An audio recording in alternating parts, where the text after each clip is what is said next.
नमस्कार, मी प्रिया रेसिपी मराठीमध्ये तुम्हा सर्वांचे मनापासून स्वागत। बाहेर जशी पावभाजी भेटते ना, सेम त्या चवीची आज आपण पावभाजी कशी बनवायची हे पाहणार आहोत। आणि तुम्ही इथे बघू शकता भाजीला कलर तर किती सुरेख आला आहे आणि हा अगदी नॅचरल कलर आहे। म्हणजे यामध्ये मी फूड कलर मिक्स न करता एक सिक्रेट इन्ग्रेडियंट वापरला आहे, जेणेकरून आपली भाजी आहे ती अगदी टेस्टी पण बनेल, हेल्दी पण बनेल आणि इतका सुंदर त्याला कलर येईल। पावभाजी तर आपण घरी बनवतच असतो, पण खूप जणांना बाहेर जशी पावभाजीची टेस्ट लागते ना, त्या पद्धतीची घरी भाजीची टेस्ट लागत नाही। यासाठी मी तुम्हाला अगदी परफेक्ट अशी पावभाजी कशी बनवायची हे आज तुम्हाला सांगणार आहे, जेणेकरून तुम्ही जरी पहिल्यांदाच पावभाजी बनवायला घेतली तरी पण तुमची पावभाजी अगदी परफेक्ट अशी बनवून तयार होईल, वेळ न घालवता। चला तर मग स्टार्ट करूया आज आपल्या छानशा रेसिपीला। पावभाजी बनवण्यासाठी इथे मी फ्लावर, गाजर, बटाटा, शिमला मिर्च याचे बारीक काप करून घेतले आहेत आणि बीट आहे ते किसून घेतले आहे। इथे मी सर्व भाज्या स्वच्छ धुवून नंतर त्याचे काप करून घेतले आहेत। आता काय करायचे, कुकर घ्यायचे आणि यामध्ये सर्व भाज्या घालून घ्यायच्या। फ्लावर, शिमला मिर्च, बटाटा, गाजर आणि बीट। इथे तुम्ही बीटचे पण काप करून घेऊ शकता, पण अशा पद्धतीने बीट किसून घेतल्यामुळे काय होते, यामधील पूर्णपणे जो कलर आहे तो भाज्यांमध्ये व्यवस्थित असा उतरला जातो। आता पाणी घालायचे आणि आपल्याला मीडियम हीटवर 4 ते 5 शिट्ट्या काढून घ्यायच्या आहेत।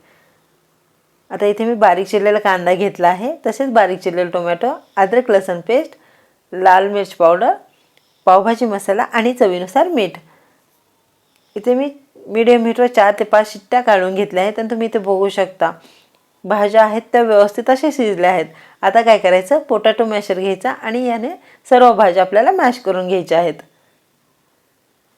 तुम्ही इथे बघू शकता बीटमुळे भाज्यांना कलर किती सुरेख आला आहे।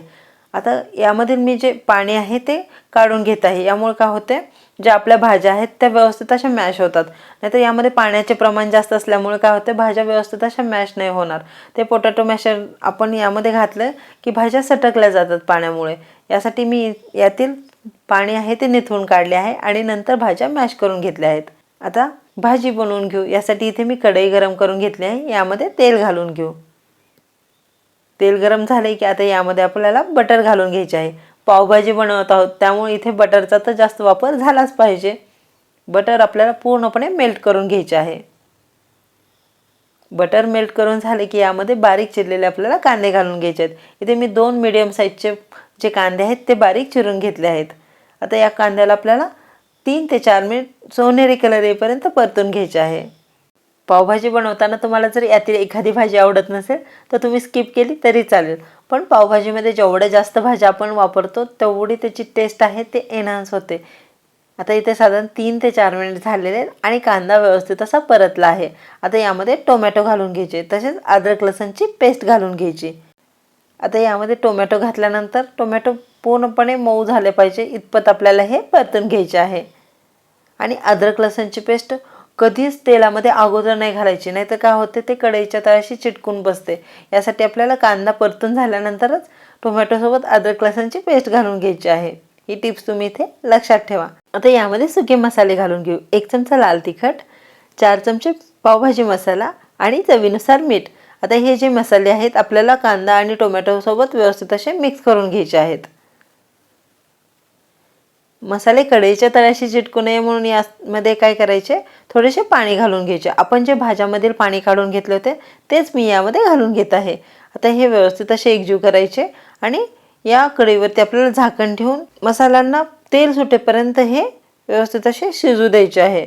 म्हणजे 1 ते 2 मिनिट आपल्याला झाकण ठेवून हे व्यवस्थित असे शिजू द्यायचे। म्हणजे काय होते, जे मसाले आहेत ते तेल साईडला सोडतात आणि टोमॅटो पण आहे ते अगदी मऊसूत होते। साधारण 2 ते 3 मिनिट झालेले आहेत आणि तुम्ही इथे बघू शकता जे मसाले आहेत त्यांनी तेल साईडला सोडले आहे। आता हे एक वेळेस आपल्याला हलवून घ्यायचे आहे, यामुळे काय होते, जे मसाले आहेत ते कढईच्या तळाशी बिलकुल पण चिटकणार नाहीत। तुम्ही इथे बघू शकता टोमॅटो कांदा आहे तो अगदी मऊसूत झाला आहे। आता यामध्ये आपण ज्या शिजवून घेतलेल्या भाज्या होत्या त्या घालून घेऊ। भाज्या घालून झाल्यानंतर आपण भाज्यांमधील जे पाणी काढून घेतले होते ते पण आपल्याला यामध्ये घालून घ्यायचे आहे। इथे मी कुकरमध्ये पाणी घालून नंतर ते यामध्ये घालून घेत आहे, म्हणजे कुकरमध्ये ज्या काही थोड्याफार भाज्या राहिल्या असतील त्या पण यामध्ये व्यवस्थित अशा आपण घालून घेतल्या आहेत। आता काय करायचे, हे एक वेळेस व्यवस्थित असे मिक्स करून घ्यायचे। म्हणजे आपण जे मसाले परतून घेतले होते ते आणि आत्ता घातलेल्या ज्या भाज्या आहेत त्या व्यवस्थित अशा मिक्स करून घ्यायच्या। मिक्स करून झालं की आपल्याला काय करायचं, यावरती झाकण ठेवायचे आणि 7 ते 8 मिनिट आपल्याला ही भाजी शिजवून घ्यायची आहे. पावभाजीची जी भाजी आहे जेवढी शिजेल तेवढी त्याची टेस्ट अप्रतिम लागते. साधारण इथे 7 ते 8 मिनिट ही भाजी मी व्यवस्थित अशी शिजवून घेतली आहे. आणि तुम्ही इथे बघू शकता भाजीची कन्सिस्टन्सी कशी आहे, अथवा भाजीला कलर तर किती सुरेख आला आहे आणि हा अगदी नॅचरल कलर आहे. आता इथे माझी भाजी बनवून झालेली आहे. यामध्ये बटर घालून घेऊ. पावभाजी आहे म्हटल्यानंतर इथे जास्तीत जास्त बटरचा वापर तर झालाच पाहिजे. इथे बघू शकता कलर, टेक्स्चर किती सुरेख असे आले आहे. कोणीतरी म्हणेल का हे आपण घरी बनवले आहे, मुळीच नाही. आता आपण पाव गरम करून घेऊ. यासाठी इथे मी नॉनस्टिकचा पॅन ठेवला आहे. यामध्ये बटर घालून घेऊ. तसेच यामध्ये आता बारीक चिरलेली कोथिंबीर घालून घेऊ आणि आपण जी पावभाजीची भाजी बनवली होती त्यामधील 2 चमचे आपल्याला भाजी यामध्ये घालून घ्यायची आहे. तर यावरती पाव ठेवायचे आणि बटरमध्ये पाव व्यवस्थित असे भाजून घ्यायचे आहेत. तुम्ही यामध्ये भाजीच्या ऐवजी लाल तिखट आणि पावभाजी मसाला पण घालून घेऊ शकता. पण आपल्याला जशी पावभाजी बाहेर भेटते सेम त्याच चवीची आज आपल्याला घरच्या घरी बनवायची आहे. यासाठी इथे मी पावभाजीमधील जी भाजी आहे ती थोडीशी घालून घेतली आहे आणि त्यामध्ये पाव भाजून घेतले आहेत.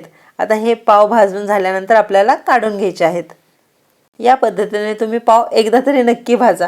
तुम्ही जसे बाहेर पावभाजी खातात सेम त्याच टेस्टची पावभाजी आपण घरच्या घरी आज बनवली आहे. कारण बाहेर काय करतात, एक मोठा तवा असतो त्यामध्येच भाजी रटारट चिरत असते आणि साईडलाच आपल्याला पाव भाजून देतात. मग पावाला अशा पद्धतीने पावभाजीची भाजी लागते. आता यामध्ये मी थोडेसे बटर घालून बारीक चिरलेली कोथिंबीर घालून घेत आहे. तुम्हाला ही आजची रेसिपी कशी वाटली कमेंट बॉक्समध्ये मला नक्की कळवा. आणि अशाच नवनवीन रेसिपीसाठी यूट्यूबवर प्रियाज रेसिपी मराठी चॅनल पटकन सबस्क्राईब करा. आज वेळात वेळ काढून तुम्ही माझा हा पूर्ण व्हिडिओ बघितल्याबद्दल तुमच्या मनापासून आभार. चला तर मग भेटूया अशा छानशा नेक्स्ट रेसिपीमध्ये. तोपर्यंत धन्यवाद.